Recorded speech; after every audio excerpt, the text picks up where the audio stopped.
We're live from New Delhi, watching DT India Live, India's voice to the world. I'm Lipakshi Khurana, coming up in the next 30 minutes.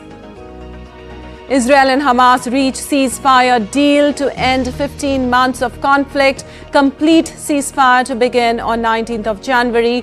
33 hostages to be released in first phase. Netanyahu thanks President Biden and President-elect Donald Trump for cooperation. Biden describes the deal as a result of dogged and painstaking American diplomacy. UN Chief Antonio Guterres calls on all to uphold their commitments and ensure that this deal is fully implemented. European Commission, France, Italy, Germany and the UK hail the news of the deal. Biden delivers farewell address, capping a 5-decade political career, vows peaceful transition of power to Trump, focuses on climate change, accountability of social platforms and future of artificial intelligence.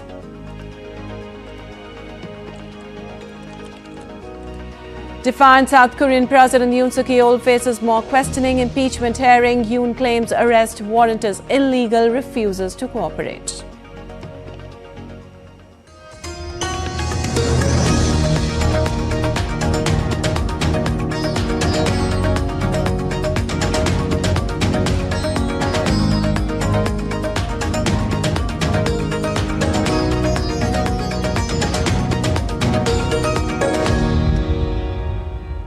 And on to the details. Qatar, Egypt and the United States announced that Hamas and Israel have reached a multi-phase deal that halts the conflict in Gaza and leads to the release of Israeli captives in the territory.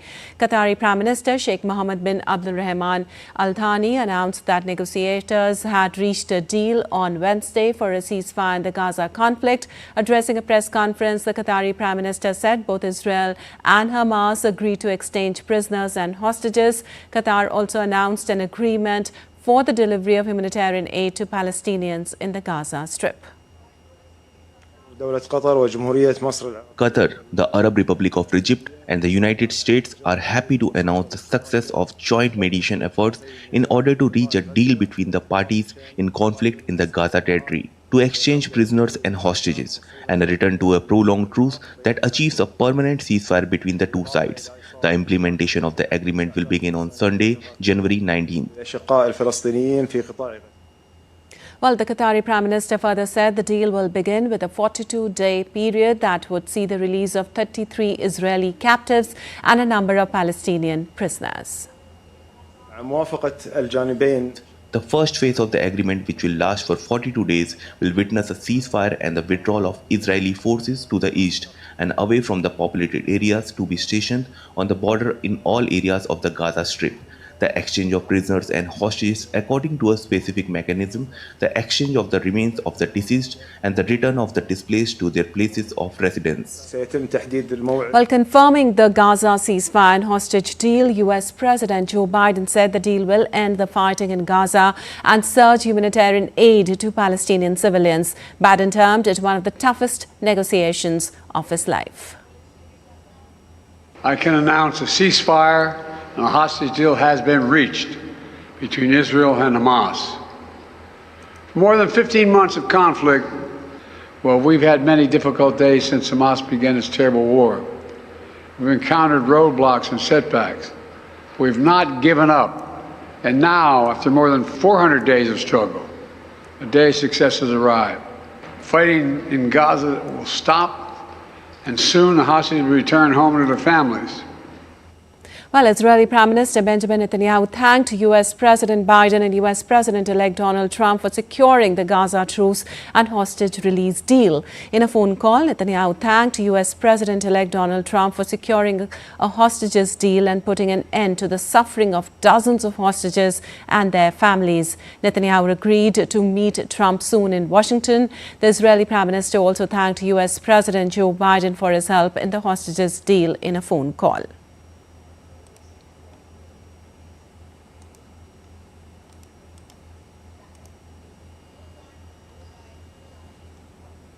And for more, we have Amritpal joining us on the phone line. We'll take that later. First, let's tell you families and friends of Israeli hostages hugged and lit torches as they celebrated after negotiators reached a ceasefire deal. Several videos surfaced on social media showing people gathering in groups, hugging and taking photos with their mobile phones to mark the announcement. They say the nightmare of more than a year is finally coming to an end.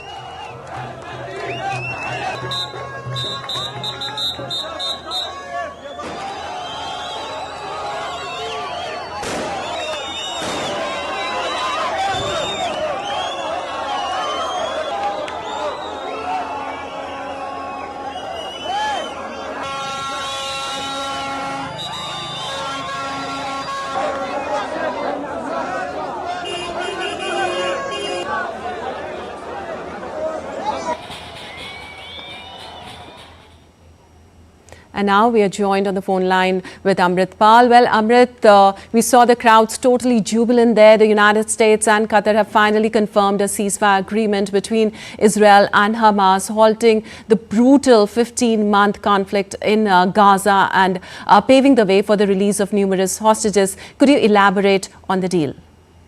Okay, this deal, Lipakshi, will take place in 3 phases. The first phase kicks in on the 19th of this month, that's the coming Sunday, when it will come into effect. And what we know about the first phase is that 33 prisoners, 33 hostages over the age, which includes women and children, and some elderly who are over the age of 50, shall be released in the first phase. Israel, on its part, will release about 1,000 prisoners who were taken into custody after the October 7, 2023 attacks. And so this, begins. This is a kind of ceasefire that comes into effect after about 15 months of the war, which has been going on. We also know that there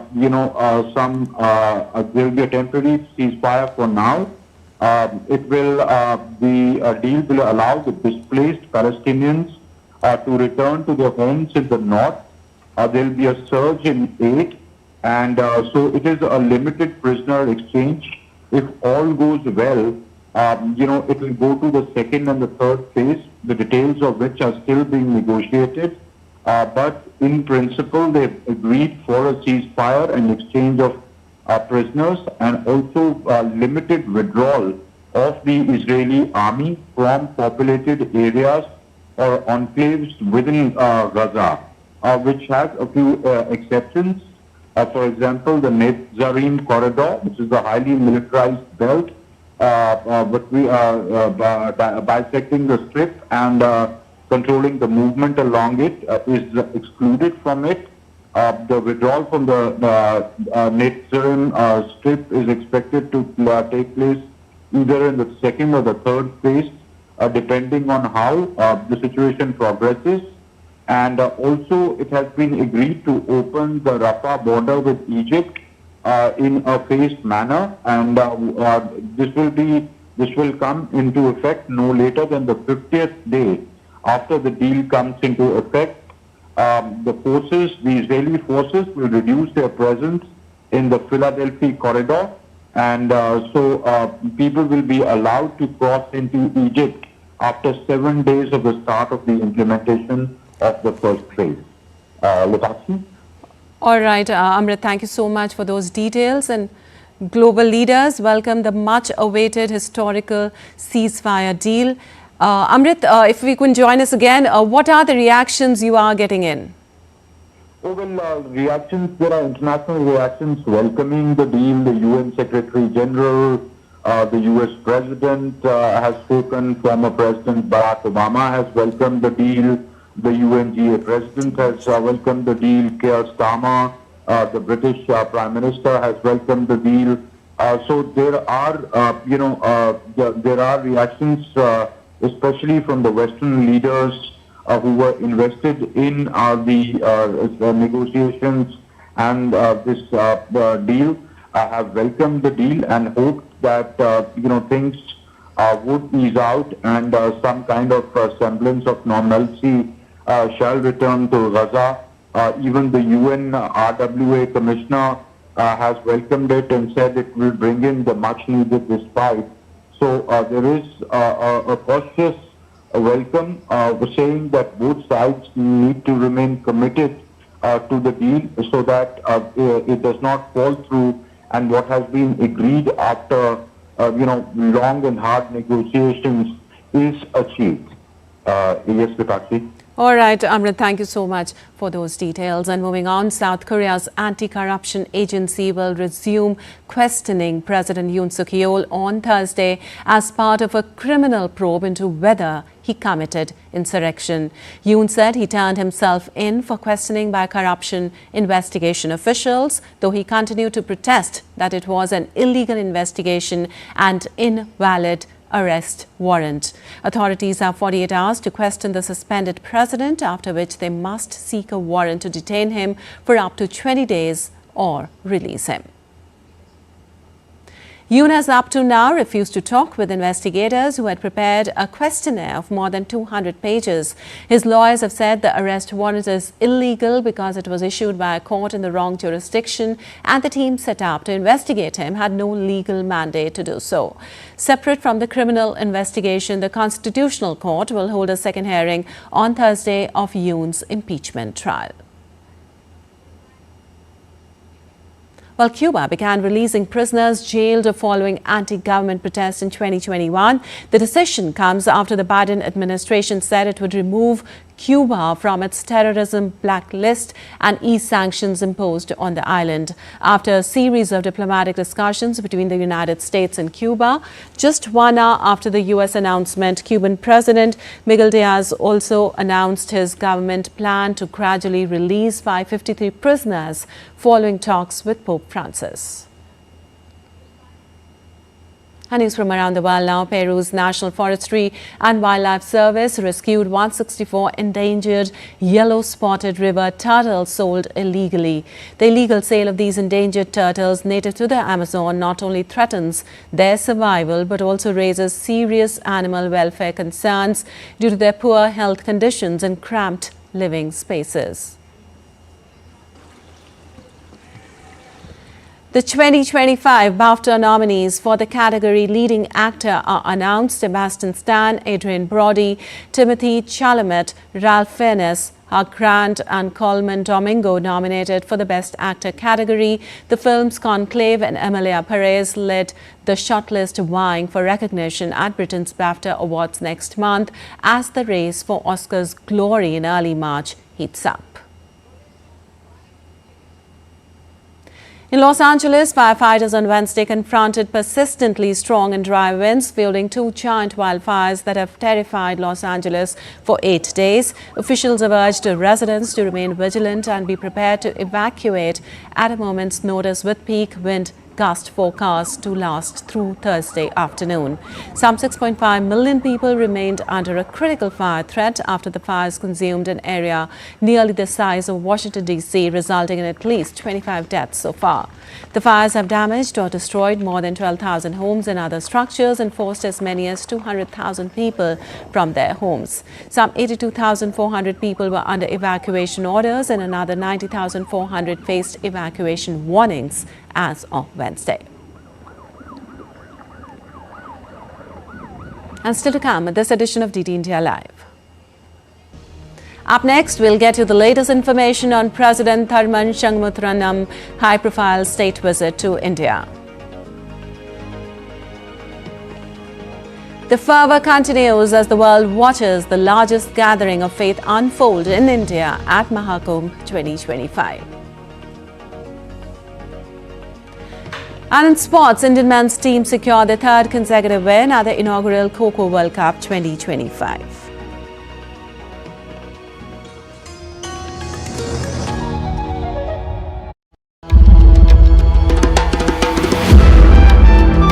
Timeless, boundless and infinite, the essence of faith, the soul of Sanatan culture, from the sacred confluence of Prayag, where divinity descends to earth. Witness the grandeur, the devotion, the magic, world's largest cultural and spiritual gathering, with over 450 million devotees expected to attend. Maha Kumbh, India's greatest festival of faith. Exclusively on DD India.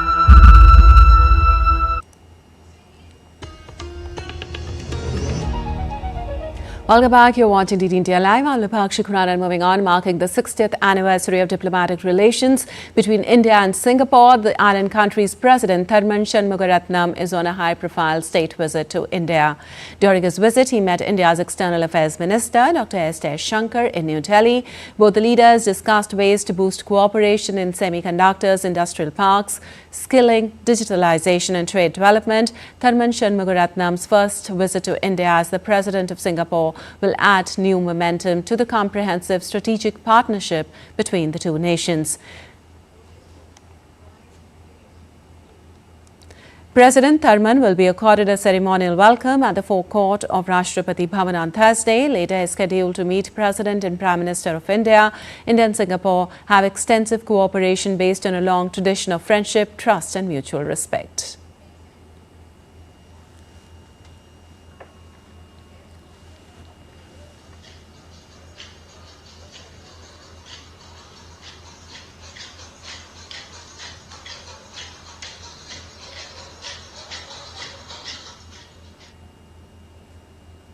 Well, launched in 2016, the Startup India initiative has been a turning point for the entrepreneurial landscape in the country. As we celebrate National Startup Day today, we can see Indian startups breaking barriers across new frontiers. DD India's Tapas Bhattacharya reports for more. The entrepreneurial spirit in India has undergone a remarkable transformation over the past decade, thanks to initiatives like Startup India program. With the widespread availability of affordable internet and a young dynamic workforce, India has witnessed the rapid growth of startups across sectors like fintech, edtech, health tech and e-commerce. For the economy, if you say, the startups are the game changers. They have created millions of jobs, attracted significant foreign investment, boosted health sectors, fintech, edtech, agri-tech. They have fostered the financial inclusion and digital adoption, empowering most and the remotest corners of the country. The startups have done a fantastic job, and India being one of the hubs which are looking into this kind of startups, the government has given us a lot of initiatives to bring the startups to that level. India has achieved incredible milestones under the Startup India initiatives. The Startup India program has completed 9 successful years. The number of startups have surged from just 400 in 2016 to over 1.5 lakh by 2024. India is now home to more than 100 plus unicorns. 48% of these startups have at least one woman founder, driving inclusivity in innovation. 62 regulatory reforms have been introduced to simplify and empower the startup ecosystem. Today, India proudly boasts the third largest startup ecosystem in the world. The Indian startup ecosystem has been growing exponentially over the last decade. Even in the frontier technology space, like space tech, our startups have been pushing boundaries and creating new benchmarks. Thanks to the space reforms that have been introduced over the last 5 years, our Indian startup ecosystem has been able to explore new means to access space and get utility out of space. Programs like Atal Innovation Missions are solving local challenges while making a global impact, further solidifying India's position as a hub of innovation and entrepreneurship. India's entrepreneurial landscape is transforming at an unprecedented pace. From fostering innovation to empowering inclusivity, the nation is cementing its place as a global leader in the startup ecosystem. With Camperson Vinay, this is Tapas Bhattacharya for DD India from Delhi. And now all the news from the Maha Kumbh, the largest religious congregation in the world.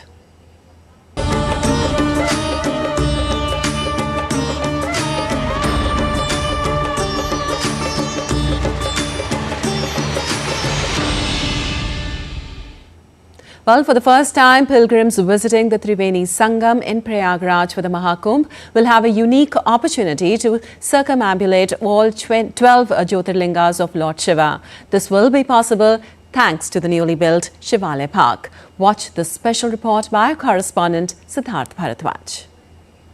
In Maha Kumbh 2025, large influx of tourists, devotees, pilgrims are coming on the holy land of Prayagraj. I am here at Arel Ghat and this is a very special place. This is called Shivalaya Park. Now, what is unique about Shivalaya Park is the very fact that you have 12 Jyotirling in this place, and people who are coming here can get darshan of all the 12 Jyotirling at one place. And also, it's ways to wonder. Everything here at this park has been built by 400 tons of recycled iron junk. I'm here from Canada, and my first visit, and just walking into the park, I'm in awe of all the different setups over here.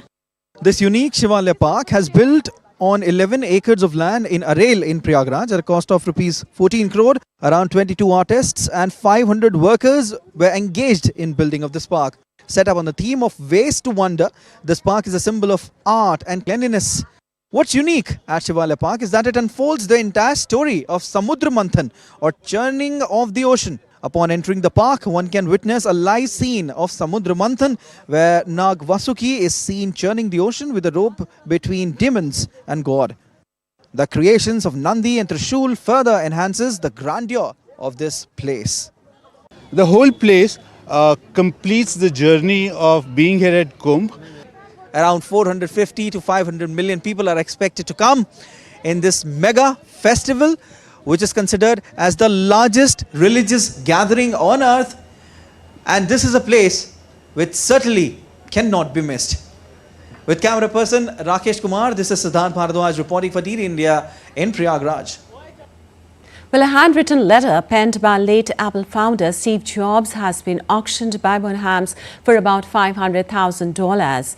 Written by Steve Jobs in 1974, the letter stated his wish to go to India for Kumbh Mela. He addressed the letter to his childhood mate Tim Brown just prior to his 19th birthday. The letter revealed a deep spiritual searching within him.